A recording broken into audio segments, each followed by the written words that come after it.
We have breaking news out of the U.S. Supreme Court as they look to rein in President Donald Trump's authority on tariffs. Somebody who's been tracking this for the center square since the tariffs were imposed through the courts and the economy is Brett Rowland, reporter for the center square. Brett, thanks for taking time with us this morning. And as we talk, President Donald Trump is prepared to make some statements on this. So we don't want to keep you from that for too long, but what are you gleaning from that Supreme Court ruling released this morning? It was a divided court, a 6-3 ruling. Gorsuch and one other of the justices joined Roberts and the liberal wing for the majority. And they've essentially said that the power to tax lies with Congress and only Congress, and not the president.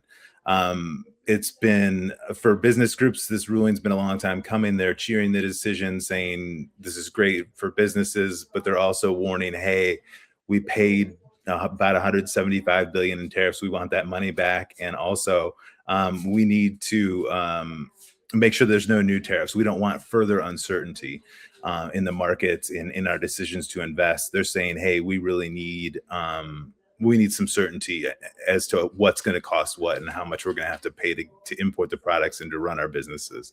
But there's some other groups that are saying, hey, we really need that revenue.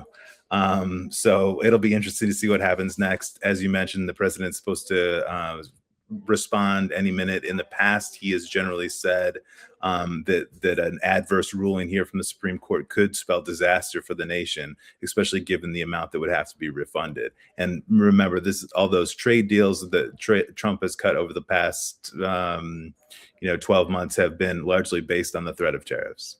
Now, of course, the ruling coming out this morning, we're set to hear what the president has to say as he holds a live event here shortly, and people will be able to stay up to date at thecentersquare.com. But Brett, what are the implications here? Is it something that, Congress is the one that's going to have to make the decisions on rates to charge different countries for tariffs, or does the president have any role in this?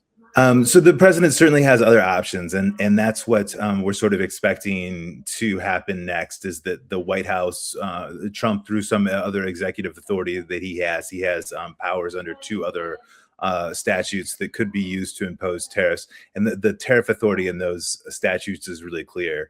But there's a lot more congressional involvement. So it's not as easy to flip the tariffs on and off. And you'd have to do, under some of the laws, you'd have to do studies first, or essentially there's a lot more paperwork involved, and a lot more buy-in from Congress would be needed to get new tariffs in place to replace these.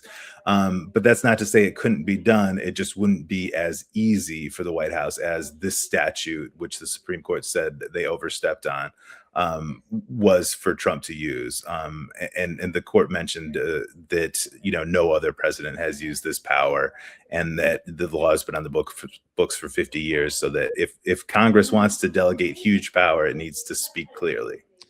I know the president's talked about how tariff is his favorite word in the dictionary. Curious how he's going to feel about it after today's ruling. But also, Brett, we had the $2,000 that the president was thinking of giving back in rebates to the American people because of these tariffs.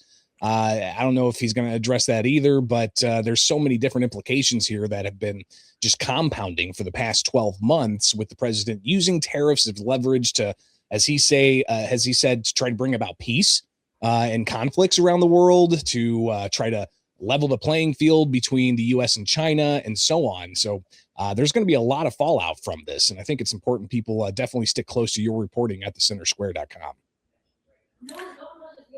Yes, I think that we're gonna know a lot more soon, and that there's certainly high stakes here, and that high consequences for this decision.